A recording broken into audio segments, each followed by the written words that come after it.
Hello दोस्तों, तो आज का पहला क्वेश्चन है which energy generated in a turbine is used to run electric power generator link to the turbine shaft. तो हमारे पास टरबाइन रोटेट कर रही है, टरबाइन हमारे पास रोटेट कर रही है, उसके बाद शाफ्ट लगी होती है।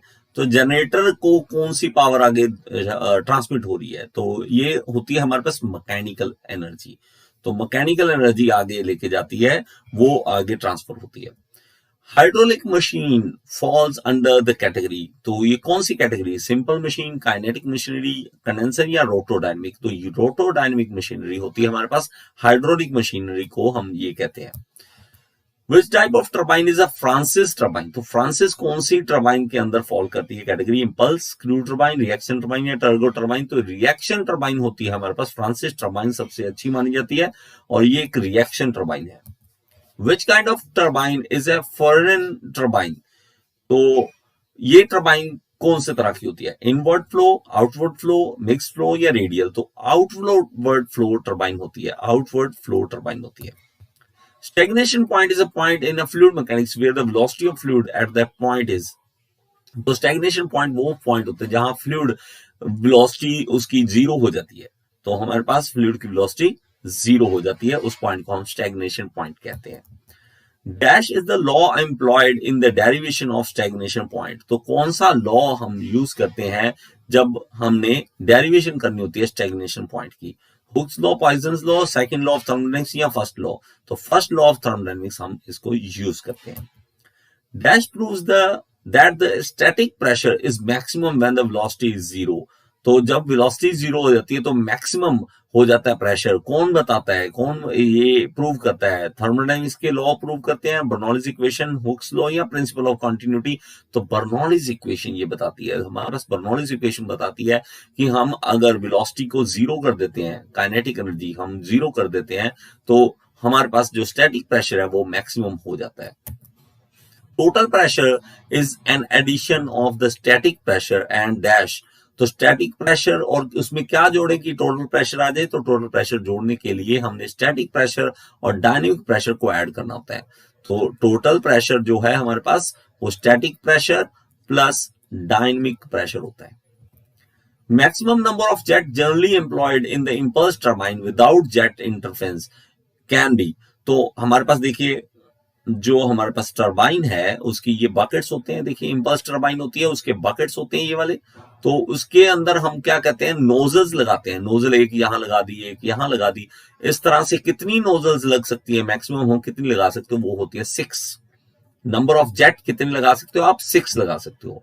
इन a reaction turbine the draft tube is use to. तो ड्राफ्ट ट्यूब क्यों यूज की जाती है? देखिए हमारे पास टर्बाइन में जब फ्लो होता है वाटर, जब बाहर निकलता है, एग्जिट निकलता है, तो बहुत ज्यादा वेलोसिटी पे होता है। हमें उसकी वेलोसिटी को कंट्रोल करना होता है, वेलोसिटी कम करनी होती है। उसके लिए हम ड्राफ्ट ट्यूब का यूज करते हैं। तो उसके क्या होगा कि वेलोसिटी कम हो जाएगी, प्रेशर एनर्जी इंक्रीज हो जाएगी। तो हम देखते हैं to increase the head of water by the amount of that is equal to height of runner outlet above the tail race, to prevent air to enter the turbine, to increase pressure energy of the water, to transport water to the downstream. तो इसका right answer है हमारे पास to increase the pressure energy of the water. तो energy हमने water की increase करनी होती है, pressure energy. Which kind of turbine is a Pelton wheel turbine? तो Pelton wheel turbine कौन सी तरह की टर्बाइन है? तो वो हमारे पास tangential flow, radial flow, outward flow या इनवर्ड फ्लो? तो हमारे पास वो टेंजेंशियल फ्लो टर्बाइन होती है। हमारे पास टर्बाइन जो है इस तरह से होगी और उसके ऊपर जो स्ट्राइक करेगा पानी, यहां पे टेंजेंशियली एंटर करेगा, टेंजेंशियली एंटर करेगा। The exit velocity of a nozzle increases as per. तो एग्जिट वेलोसिटी नोजल की इंक्रीज करती है एज पर। तो कौन सी इक्वेशन से हम निकाल सकते हैं उसको कि हमारे पास एग्जिट वेलोसिटी उसकी है? तो वो हमारे पास stagnation point, continuity equation, Prandtl number या न्यूटन लॉ। तो कंटिन्यूटी इक्वेशन से आप बता सकते हैं एग्जिट वेलोसिटी के बाद। In nozzle the exit velocity as compare to inlet velocity. तो हमारे पास इनलेट पे यहाँ पे वेलोसिटी हमारे पास कम होती है, यहाँ पे ज्यादा होती है। तो नोजल के केस में हमारे पास तो इंक्रीज। तो हमारे पास इसका राइट आंसर है increase. In what type of turbine water enters in radial direction and leaves in axial direction. तो टरबाइन में जो एंट्री होगी वो फ्लो की होगी इस तरह से रेडियल, लेकिन जो लीव करेगा वो एक्सियली बीच में से एंटर कर जो लीव कर जाएगा, तो उसको कौन सी टाइप की टरबाइन कहते हैं। तो देखिए टेंजेंशियल, एक्सियल, आउटवर्ड या मिक्स्ड। तो मिक्स्ड फ्लो टरबाइन होती है हमारे पास।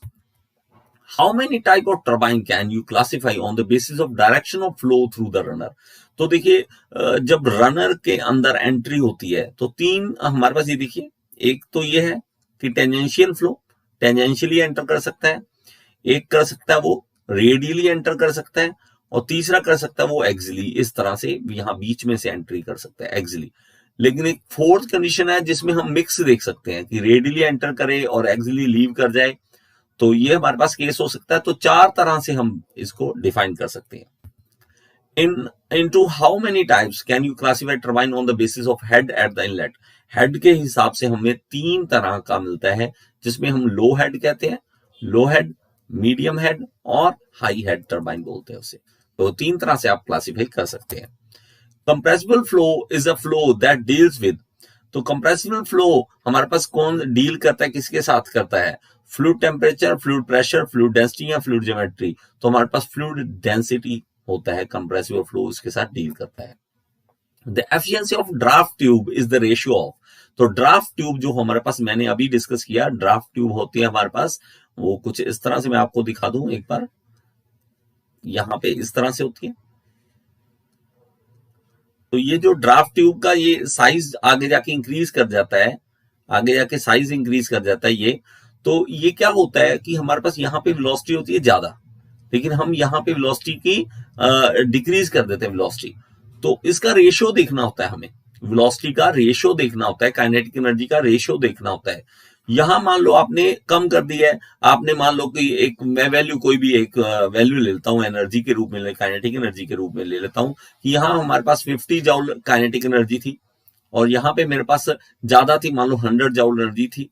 तो आपने क्या किया है, ये हमारे पास outlet upon out upon input, तो हमने वेलोसिटी काइनेटिक एनर्जी का रेशियो देखना होता है। तो हमारे पास राइट आंसर जो है वो है B, kinetic energy at outlet by the kinetic energy at inlet. Which among the following is an assumption for the compressible flow? तो compressible flow के लिए हमने कौन सी assumption लेनी होती है, compressible flow के लिए कौन सी assumption लेनी होती है। तो resistance to flow of object, no slip condition, non mass flow rate या resistance to flow of heat। तो इसका right answer है resistance to flow of object। What is Mach number, Mach number क्या होता है, देखिए हमें साउंड की स्पीड के साथ कंपेयर करना होता है, तो उसको हम मैक कहते हैं, मैक नंबर कहते हैं। तो speed of object to the speed of sound, इसकी रेशियो होती है Mach number.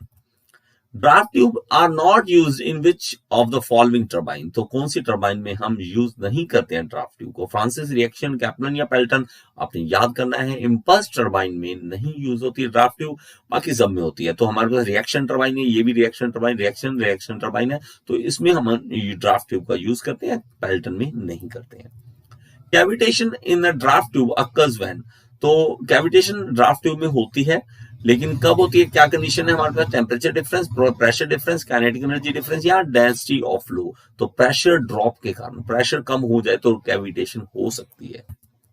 Which among the following is an important parameter to avoid cavitation, तो कैविटेशन को अवॉइड करना चाहते हैं तो कौन सा पैरामीटर आप ध्यान रखेंगे, tail race length, head race length, height of draft tube या पंप। तो हाइट ऑफ ड्राफ्ट ट्यूब, ये आपको पैरामीटर मेन कंसिडर करना पड़ता है कैविटेशन के केस में। Height of draft tube is denoted by, तो हाइट ऑफ ड्राफ्ट ट्यूब किस में डिनोट करते हैं, एच, ये स्मॉल एच या जी या जेड या एक्स, तो जेड होता है हमारे पास। Draft tube allows turbines to placed above the tail race, तो ड्राफ्ट ट्यूब अलाउ करती है टरबाइन, फायदा मिलता है हमें ड्राफ्ट ट्यूब से, ये टेल रेस से अबव कर सकते हैं, यस। तो ये हमारे पास which one of the following is not correct regarding both Kaplan and propeller turbine, तो कैप्लन और प्रोपेलर के केस में हमारे पास कौन सा करेक्ट नहीं है, बोथ आर एक्सियल टरबाइन, तो ये सही है, एक्सियल होती हैं ये दोनों। ब्लेड्स आर विंग टाइप, दोनों की विंग टाइप के होते हैं। देयर आर 4 to 8 ब्लेड्स, तो ये करेक्ट है हमारे पास। तो ब्लेड्स कैन बी एडजस्ट, नहीं, ये तो मतलब ये सही है राइट आंसर, नॉट पूछा है तो ये सही है आंसर, हमारे पास D is the right answer. What type of pressure does the draft tube depends upon? तो हमारे पास ड्राफ्ट ट्यूब का जो टाइप ऑफ प्रेशर है किस पे डिपेंड करता है, तो ड्राफ्ट ट्यूब किस पे डिपेंड करेगा, तो gauge pressure, atmospheric pressure, normal pressure या नॉर्मल एंड एटमॉस्फेरिक, तो एटमॉस्फेरिक पे डिपेंड करता है। Specific speed is denoted by, तो स्पेसिफिक स्पीड टरबाइन की किस में हम लिखते हैं, तो वो लिखते हैं हम एनएस से, एनएस से। तो हमारे पास ये स्पेसिफिक स्पीड के लिखने का तरीका है, हमारे पास सिंबल है इसका। Specific speed is use to characterise, तो स्पेसिफिक स्पीड क्यों यूज करते हैं, क्या फायदा उसका, तो हम उसको देखिए, turbomachinery speed, flow speed, energy flow, heat generated, तो टर्बो मशीनरी स्पीड हम चेक करने के लिए स्पेसिफिक स्पीड का यूज करते हैं। Which among the following is an example of converging diverging nozzle? तो ये 30th क्वेश्चन आपके लिए छोड़ रहा हूं मैं, 30th क्वेश्चन का आपने कमेंट में रिप्लाई करना है। मेरी बनाई और ज्यादा अगर आप वीडियोस देखना चाहते हैं तो आप YouTube के सर्च बॉक्स में लिख दीजिए टॉपिक का नाम और साथ में लिख दीजिए गियर इंस्टीट्यूट। अगर उस टॉपिक पे मैंने वीडियो बनाई है तो आपके सामने आ जाएगी। Thank you so much.